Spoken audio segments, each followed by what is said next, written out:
Good morning, everyone. Good morning. Happy October. Wow. How did it get to be October? What happened to the summer? Right? Well, it's great to be back with you. I came down from Whidbey this morning. I was on the ferry this morning. It was very foggy, and the fog was breaking as we were coming across. So there was this pink light above the fog. It's really beautiful.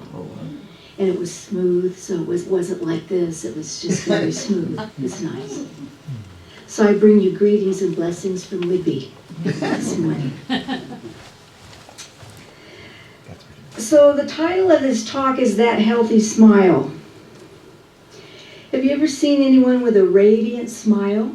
Yes. When you saw it, did you think that, gosh, they must be using some really good whitening strips? Did you think that? Or, I wonder what toothpaste that is. I mean, that's what the advertisers would like you to think, right? I don't know, I think there's more going on there behind a radiant smile than mouthwash and toothpaste. Just a guess. But I saw someone with a radiant smile a while back, and I was thinking about that. It was almost like I followed the radiance into where it was coming from. And it was really clear to me that it was coming up from something deep inside. That radiance was rooted in an awareness or a connection with the divine essence inside. In Unity, you always hear us talking about the God within, right? That's something that's on the t-shirt of Unity, isn't it? The God within, the presence within. It's a wonderful concept. But what does that really mean to you? Do you have a relationship with God within? With divine essence inside? Are you aware of what that feels like? Of how that shows up? I mean, clearly it comes through Aaron and his singing. And we have no doubt about that, right? And clearly he has shared that with people around the world and who have been inspired to write their own music, as we've just seen. And he's brought that back to us and shared what he has taken, what he has inspired. He brings it back to us so that we then partake of that. And then we share back to them. So that essence, that radiance that comes from him gets spread out through the world. And he's getting ready to take it back to Europe, right? You're going to Europe soon, right? So that radiance, that what comes up and comes out from that connection within is so important. And I talk about it today because, as you heard me say, in this crazy world that we're living in that seems to get new depths of craziness every week, it's like, so what do you and I talk about in the midst of that? What do we have to say to one another in the midst of all that? And it seems to me it gets more and more important to be aware of and make room for and to invite forth that radiance from within. That deep, deep connection within, because isn't that what the world needs now? And you and I can call that forth in each other. So I ask you as we sit here together, what is your awareness? Do you have an ongoing moment-to-moment relationship with the divine within? Do you allow it to embrace you? Do you have a conversation? Because you can get away with it now, because you can be in your car and you can be talking and nobody's there and nobody thinks a thing of it because they just figure it's Bluetooth, right? So you can talk to yourself all you want and it's no big deal. Do you have that sort of intimate connection with the divine within? Because the divine is always available for that conversation. And there's nothing too trite. There's nothing too minimal to have that conversation about. It does not always have to be great, huge, profound statements of spirituality. It can be, wow, I wish I had more patience for those cars in front of me. I just said that the other day. Did you see? See? I said I need more patience with other drivers, Right, cars. right, because they can take it out of you, can't they? Yeah. Yes, indeed. I say there, but for God, for the grace of God, I've been. There you go. See, and having that conversation is like, wow, I'm having trouble with patience this morning. Mm-hmm. I really could use some more patience. Or whatever it is. Maybe you've had a difficult conversation with someone. You wish you could replay it, but that's hard to do. So what can you do now? And so to ask for some support around that. It's always there. That connection is always available. It's just making use of it. And sometimes we think, well, I don't want to bother the divine with something as little as this. Oh my goodness. The divine, she especially enjoys that stuff. There's so much big stuff going on in the world. I can't imagine the divine has time for me. Oh my dears. Everything that we're experiencing is as important to the divine as the next person and the next person and the next person, because we're all connected. We're all one. There isn't anyone higher on the totem pole than anyone else. And that's hard for we humans who are linear thinkers, or tend to be, to believe. But I promise you, if you go within and listen, you'll be able to confirm that. And if you've got something going on that is difficult or challenging or threatening or causing a lot of emotion, especially then go within. And say, come forth. I don't see an answer to this in any way, shape, or form. Come forth. Come forth in this. When we begin to do that first, how different will our world be? How different will our experience be? I was sitting with it and wondering why.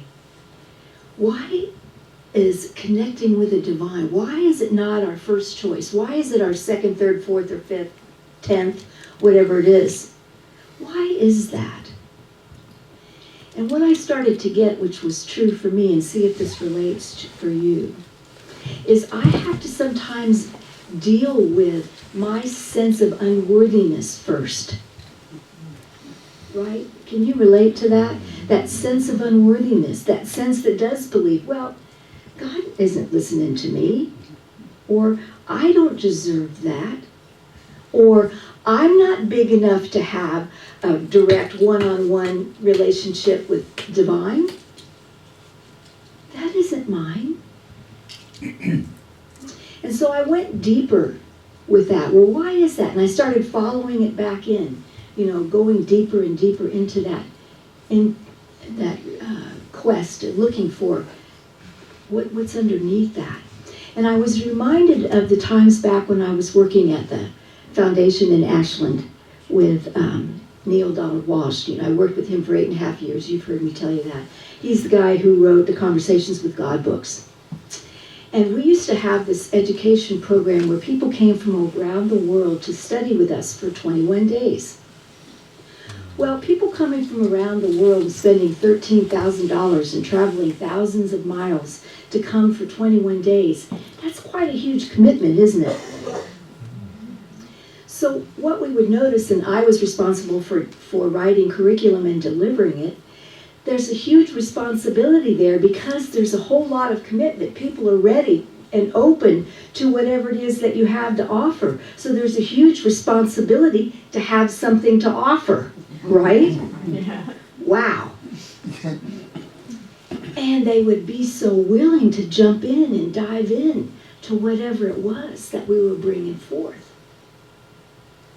And what was so interesting about that was when people are diving deeply into who they truly are and their essence, when they make contact with the essence of who they are, do you know what often happens?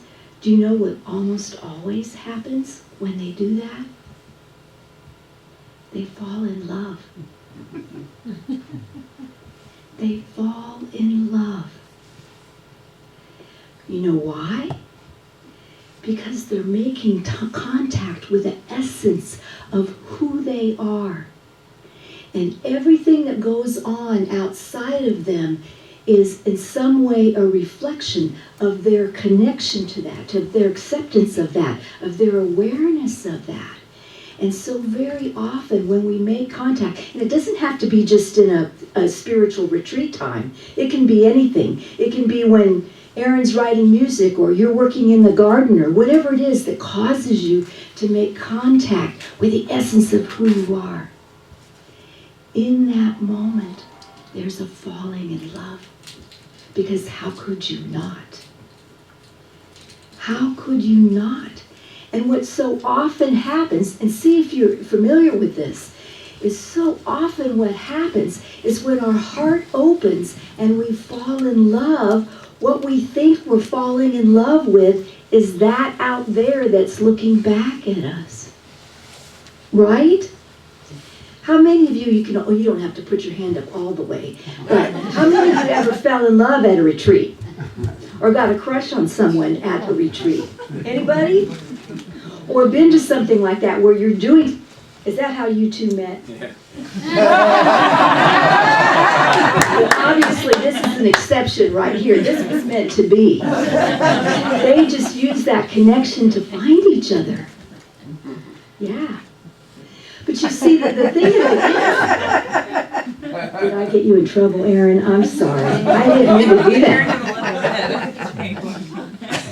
But you see, we can all feel into the beautiful power of that. Oh, yeah. But so often what happens, if it isn't an amazing opportunity like these two share, what we tend to put it out there on somebody else or something else and don't see that what's out there is a reflection of what's going on in here. And so sometimes, and I'm not talking about these two, I'm talking about in general. Just forget these two are even in the room. What I'm talking about in general is that very often we put that love, we give the credit to something out there rather than being aware that what we've really done is connect with the essence of who we are.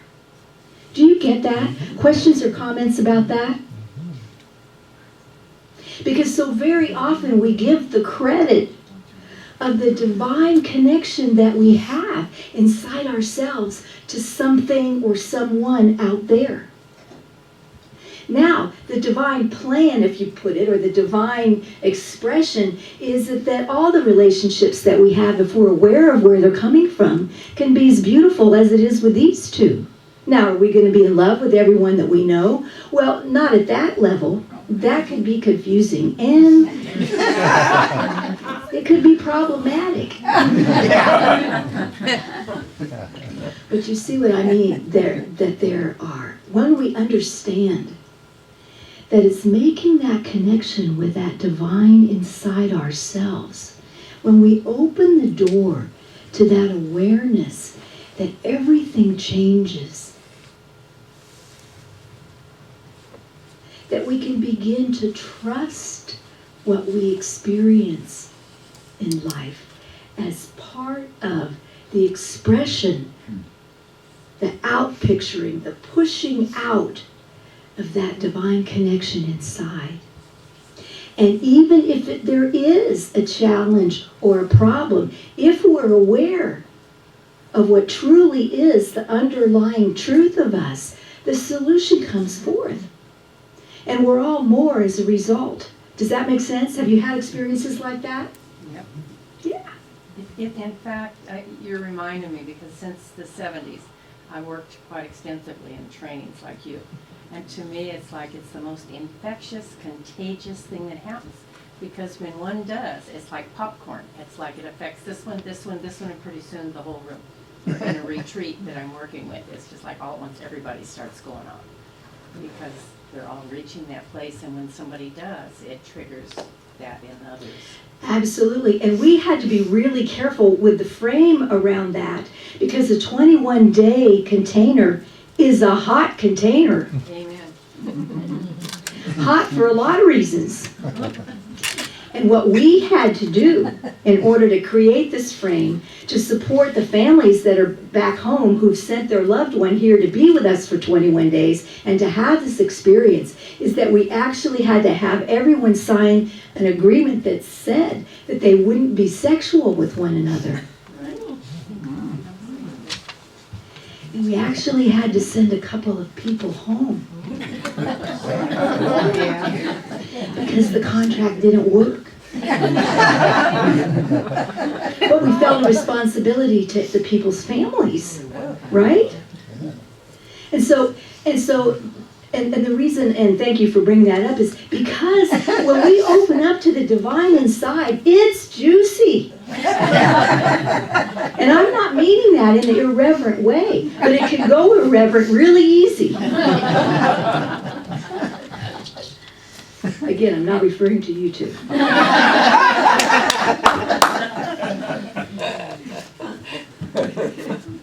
There's nothing wrong with finding your true love in a situation like that. But that's not always what's going on there. And it takes time to kind of discern. You know, discernment is everything.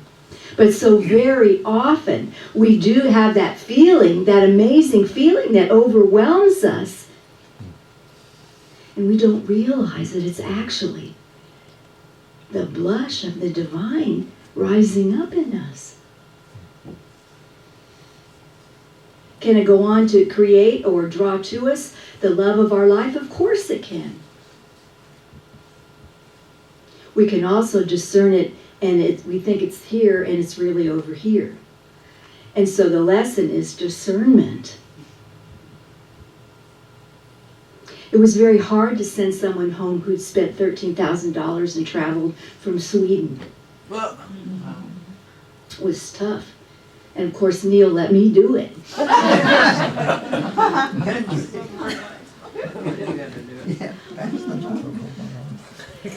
But you see, that's part of consciousness. And awareness is responsibility. We came out of an era that very much, you know, the I'm okay, you're okay thing, where I'm not responsible for you and you're not responsible for me and we can do whatever we want. And a lot of people, I'm in the spiritual realm, and you've heard me speak about this term before, spiritual bypass. The idea that being spiritual means I have no responsibility for my behavior. I can do whatever I want. Nothing could be further from the truth. The more conscious we are, the more responsible we are, the more aware we are of the consequences of what we do, what we say, how we show up. Questions or comments about that? It isn't less responsibility.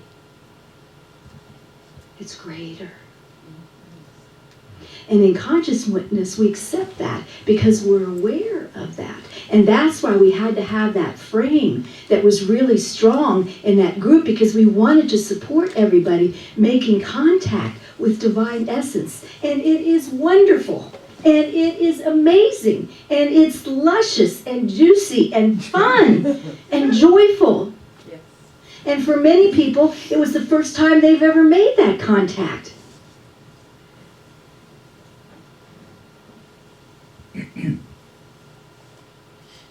And there's responsibility that goes with it. What is it to those who much are given, much is asked? And so I wonder about in our world where we have so much, that we're watching our brothers and sisters going through a period of time where they have nothing. Doesn't that break your heart? Does that feel right to you? What do we do about it? What do you and I do about it in this moment of now? What do we do? Right. Praying is important. Yeah. Writing our checks are important. Calling our representatives are important. This is not okay with me. These are my brothers and sisters, including the people, the wildlife, the animals, the land, all of it. And we cannot talk politics from here. We're not allowed to do that. That's illegal, but I can talk consciousness with you.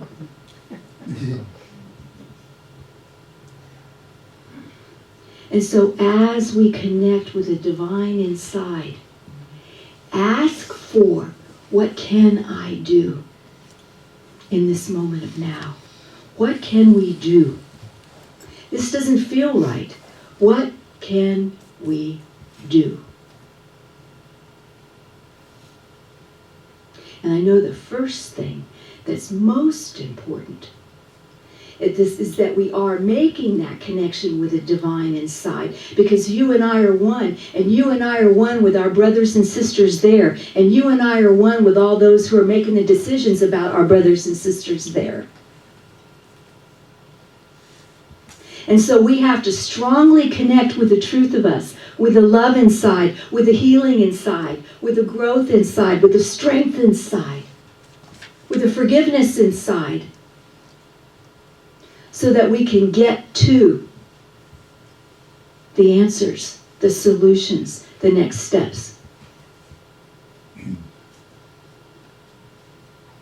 It isn't going to come from out there, my friends. It's going to come from in here. And that's why this is happening. I have no doubt. These times do not exist to terrorize us. Even though it feels like it at times, doesn't it? You know, do you feel like hiding under the desk or under the table sometimes? Or putting the covers over your head? It's like... But these times do not exist to terrorize us. They exist to grow us. They exist to encourage us, to demand that we connect with the truth of us and come from there. We've seen the world we've created otherwise, right? Here's a technical term. It sucks. Oh gosh, that's going to be on the recording, isn't it? Mark, can you? No? Oh well.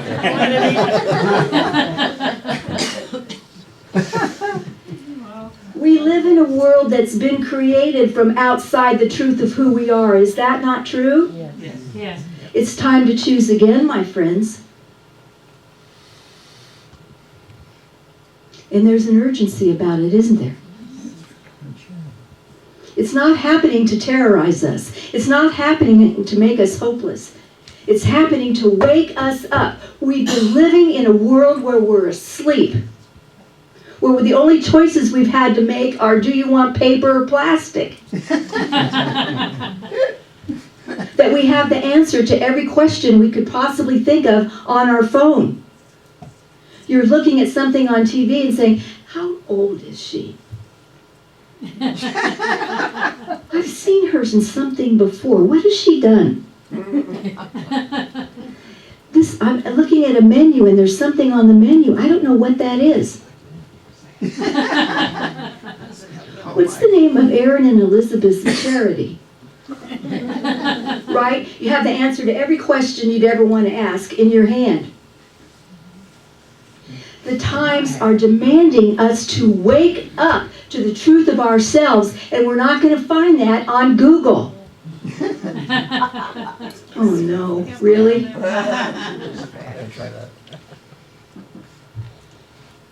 And Unity reminds us, Charles Fillmore, the co-founder of Unity, reminds us that God is personal. God is personal. It's personal to us when we recognize God within us as indwelling life. This is not just a feel-good Pollyanna show. This is you and I making contact with the truth of us. That's what we're singing about. That's what we're all about here, is making that connection with the truth of you inside and walking out the door with a working relationship with that energy, with that root that's in you. Fillmore says, God is approachable, available, and usable to all who draw nigh unto him. God is spirit, the principle of intelligence in life, everywhere present at all times, forever as accessible as the principle of mathematics or music. Now, I don't know about mathematics, but music? Oh, I can go there. Can you go there? Oh, yeah. Oh, yes. As usable as the principle of music. Is the divine singing in you constantly? And maybe it happens a few times a day. That's okay, we'll take it. Maybe we can increase it to 5 or 10 times a day or 20 times a day.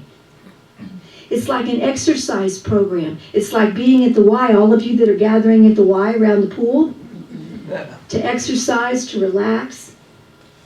This is also an exercise program, strengthening the muscle of your connection with the divine. And that takes practice. Just like everything else, it takes practice. Does it take practice for the connection to be made? No. The connection was always there. The practice is us being aware of it, saying yes to it, allow it. Do you see the difference? That's the variable.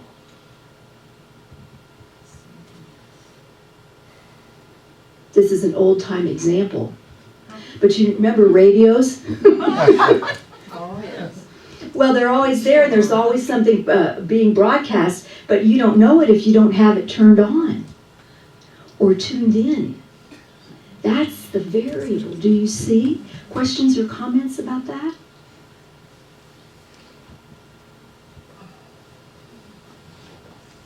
Do you get why we're spending time on this?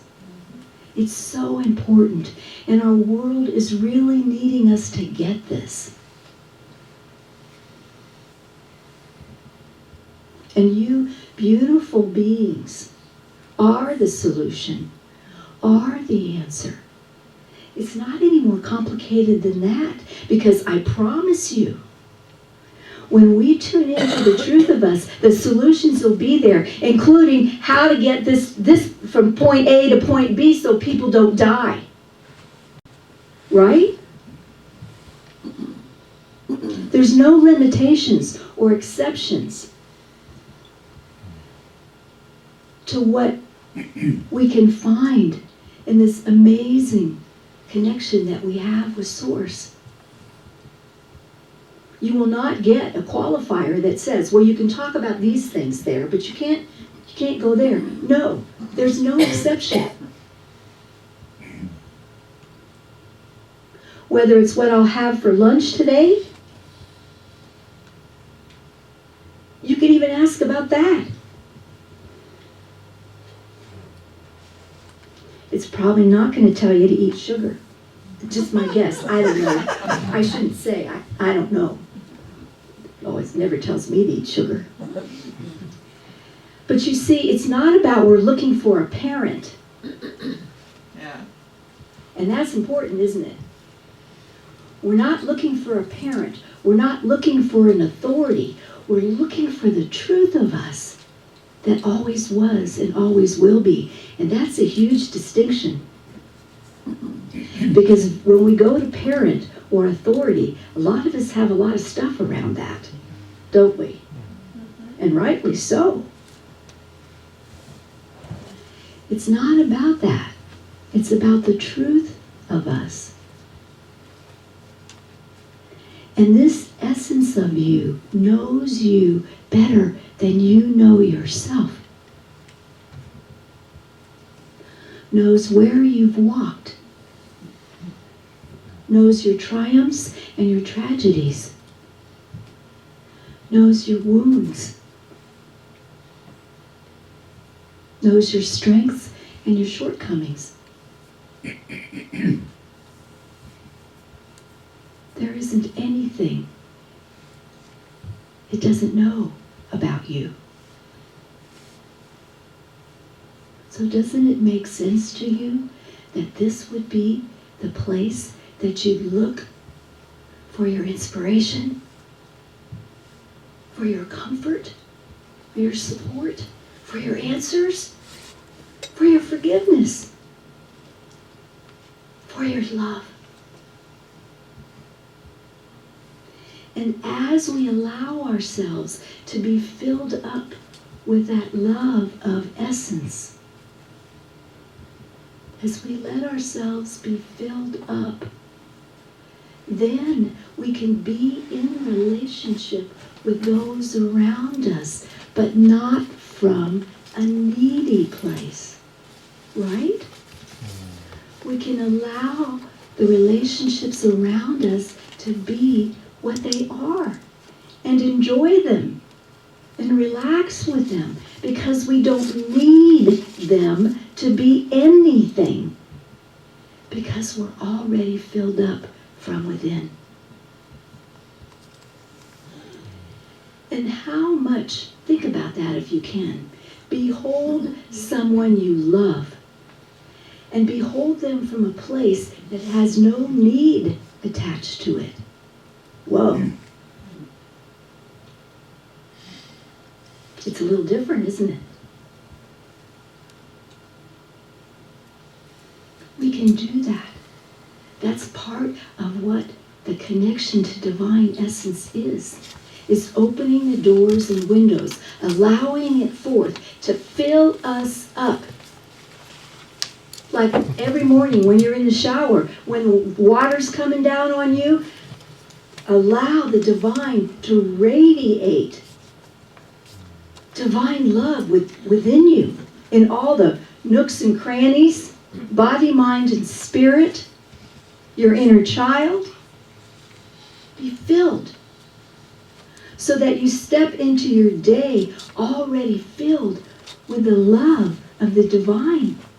What kind of a day do you think you're going to have? And as you and I do that, how does that impact what's going on in other parts of the world? Does it make a difference? Yes, it does. Why? How?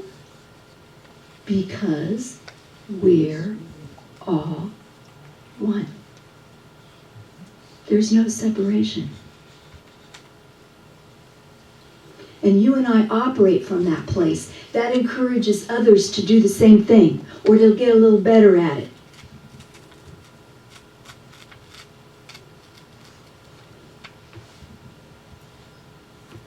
So let's take a moment to get comfortable in our seats. Get where you're comfortable. If it feels comfortable to you, close your eyes. Take some breaths.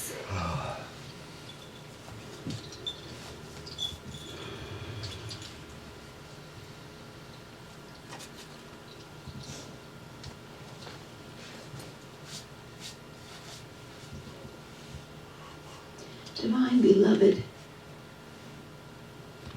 I'm here.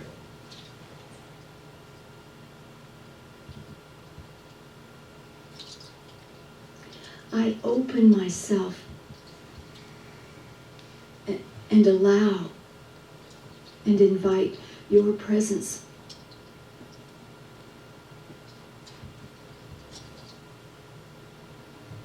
To come through me, to fill me up. I acknowledge the divine in me that is always connected to Source.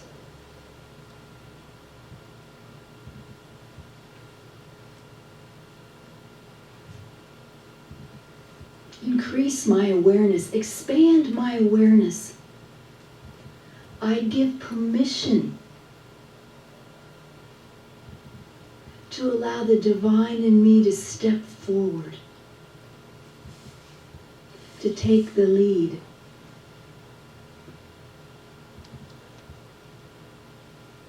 Go before me. Lead the way. Show me.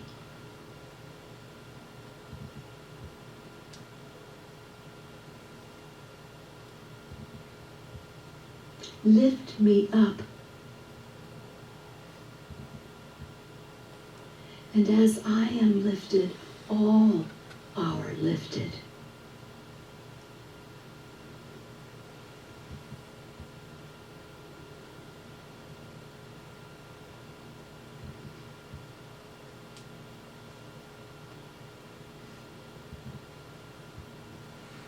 And if there's any place in me that is afraid or doubting or hurting, Divine Source, go there first. Embrace there first.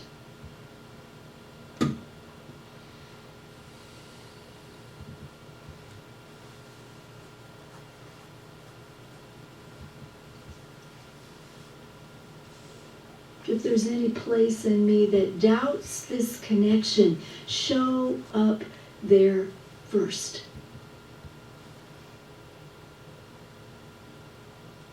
Help me to feel you. Help me to be aware that there is no separation.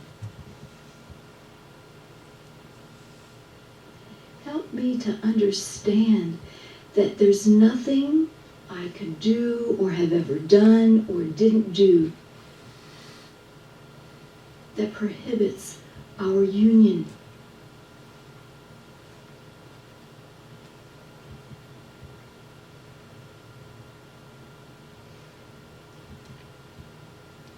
I realize that you truly know me. Therefore, there's nothing I have to prove to you.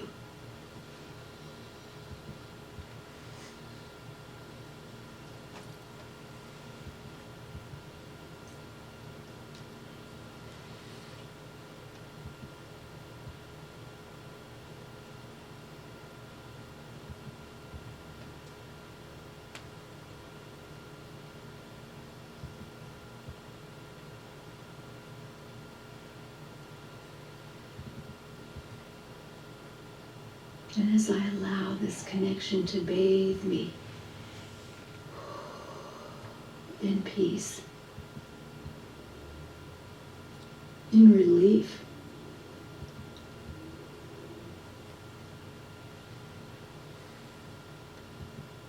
in silence,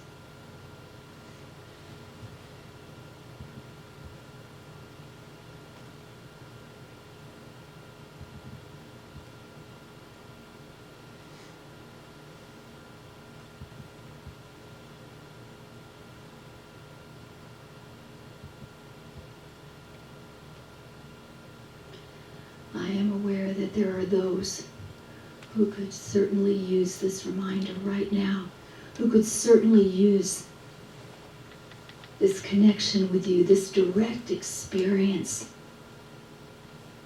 of your sacred embrace.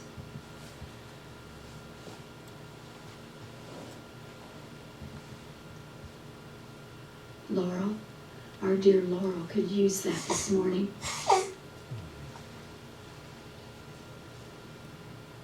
And if there's anyone else you'd like to name, feel free to do so right now.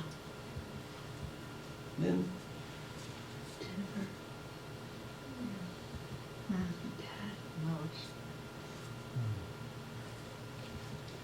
George,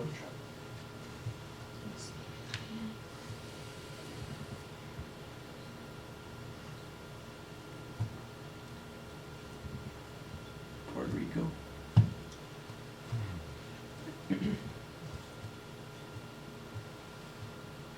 Our government.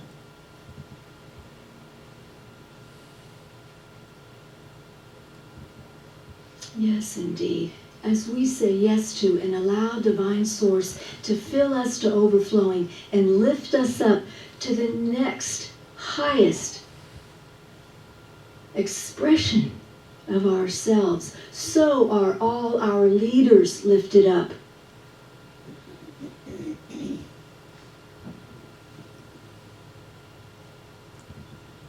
To a higher vision, to greater courage and strength. And to all those suffering around the world, especially the islands in the Caribbean, in the Southeast, and anywhere else where there is suffering.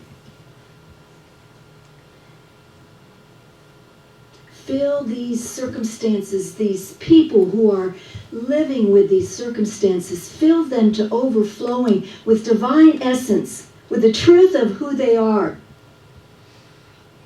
Divine love, essence of all life, infiltrate every heart, every mind, every body.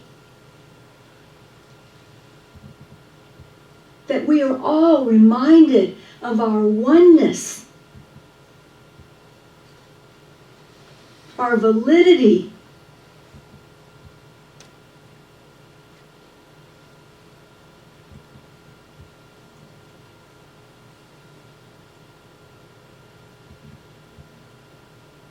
our deserving as life itself.